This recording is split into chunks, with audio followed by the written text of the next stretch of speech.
Hello, and welcome back to the Cozy English Podcast. I'm your host, Melody. And I'm Avery. We're so glad you could join us today for another episode. So, Avery, what are we talking about today? Today, we are tackling a topic that is super important for anyone learning a language. We're talking about small talk. Ah, yes, small talk. That's the kind of polite, casual conversation you have when you meet someone new, maybe at a party, a coffee shop, or at work. Exactly. It's how we connect with people.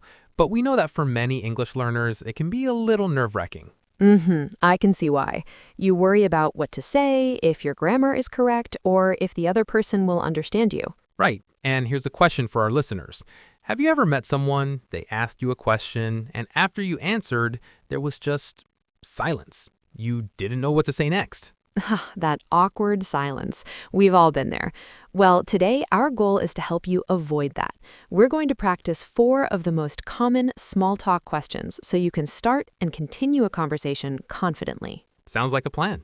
Let's start with the first and maybe the most common question you hear when meeting someone. And that is, where are you from? Okay, Melody, let's do a quick role play. I'll pretend we just met. Hey, I'm Avery. Hi, Avery. I'm Melody. Nice to meet you. Nice to meet you too. So, where are you from? I'm from Valencia, a city on the east coast of Spain. It's known for its beautiful beaches and a famous festival called Las Fallas. Oh, wow, that's so much better. Now I have things to ask about. What's Las Fallas? Or what are the beaches like there? Right. The key is to add 1 or 2 extra details. You can mention the city, what it's famous for, or maybe something you like about it. For example, I'm from Kyoto, Japan. It's a beautiful city, famous for its historic temples. That's perfect. And after you answer, you should always ask a question back to show you're interested in the other person. You can say, how about you? Or, and you? Let's put it all together. Avery, where are you from? I'm from Chicago in the US. It's a huge city, famous for its amazing architecture and deep dish pizza. How about you? I'm from Valencia, a city on the coast of Spain. Oh, I've always wanted to visit Chicago. What's it like living there? See, now we're having a real conversation. We're asking follow-up questions like, what's it like there? Which keeps the conversation going. So the main takeaway, don't just give a one-word answer. Add a small detail and then ask a question back. All right, let's move on to our second big question for small talk. This one usually comes next. And that is, what do you do? Now, just like before, a very short answer is okay, but it's not great. For example, if someone asks me, what do you do? And I just say, I'm a teacher. It's a bit of a conversation stopper. I might say, oh, okay, and not know what to ask next. So let's talk about better ways to answer. A great phrase to use is, I work as a, followed by your job title. For example, I work as a graphic designer, or I work as a software engineer.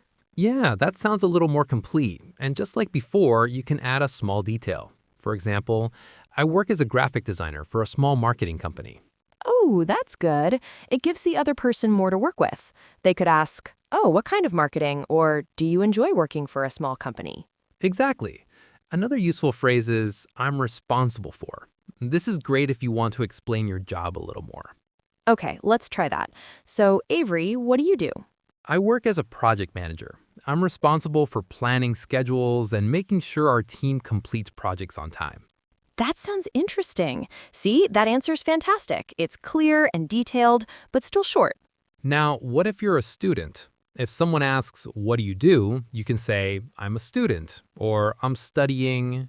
Right, so you could say, I'm studying engineering at the university, or I'm a student right now. I'm hoping to become a nurse. Perfect. And don't forget the most important part. Ask the question back. What about you? There it is. Always show interest in the other person. Okay, so we've asked where they're from, and we've asked what they do. Now it's time to get a little more personal and fun with our third question. This is my favorite one.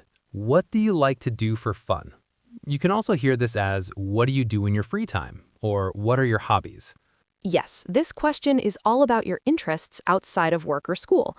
It's a great way to find something in common with someone. So let's practice. Melody, what do you like to do in your free time? I enjoy hiking and watching movies. Okay, that's a good start. You gave me 2 things. Now my job as the listener is to ask a follow-up question about one of them. For example, oh, what kind of movies do you like? Exactly. You picked one topic and asked for more details. Let's talk about some phrases you can use to answer this. A very simple and great one is I enjoy, followed by an ing verb, like I enjoy hiking, I enjoy reading, or I enjoy cooking. hmm Another really natural one is I'm into. This means you are very interested in something. For example, I'm really into photography. Oh, I like that one. It sounds very casual. Or you could say, in my free time, I usually, as in my free time, I usually play guitar or listen to music. The best answers here often include 2 or 3 different things. This gives the other person more choices for a follow-up question. Right, so let's try a better role play. Avery, what do you like to do for fun? I'm a big fan of sports, so I like to play soccer with my friends on the weekends. I'm also really into trying new restaurants in the city. How about you?